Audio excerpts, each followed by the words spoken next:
by the players, what they don't tell them is how much they cost.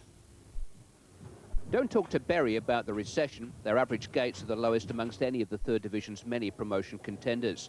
Since mid-season, every Bury player has been for sale. 4 key men have been transferred at a time when manager Mike Walsh's rivals have been buying. And he hasn't seen a penny of the £400,000 he's raised, nor is he likely to.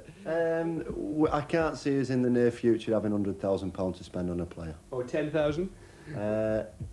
I can't see us having 100,000. It just depends on who comes available and what our situation's like at the time. If we could raise £1 million by selling one player, then maybe we would have some money to go out and spend. It's things like that that have to keep me going. Miraculously, Walsh has kept Bury going as a promotion force. Last night, they deservedly beat the league leaders Grimsby Town. A headed goal by skipper Peter Valentine gave them the lead. Bury scout Ian Greaves had noted Grimsby's far post marking in a previous game. Valentine noted his advice. Ironically, it was he who lost his opposite number, Mark Lever, for the Grimsby equaliser. Gary Kelly somehow keeping out the header, but not the follow-up from Tony Rees. 1-1 at half-time.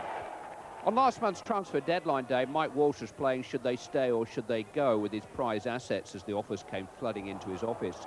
He turned down £250,000 for winger David Lee, and in the second half last night, we saw why.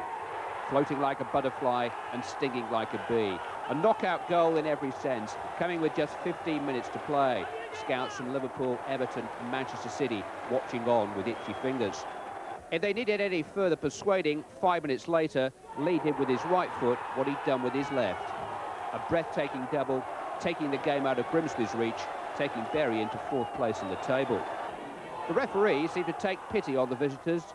Not content with missing substitute Mark Smith's handiwork, he saw fit to penalise Charlie Bishop's ball-winning tackle and cost Grimsby a lifeline 8 minutes from the end. Dave Gilbert's penalty kept it interesting, but couldn't keep Bury from making it 17 points out of the last 24. Quite a return for no outlay, and quite a tribute to a manager and the player from whom he refused to be parted. Are you glad you're still here?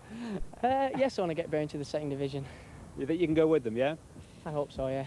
Because I tell you what, let's put a couple of bob on your price otherwise tonight.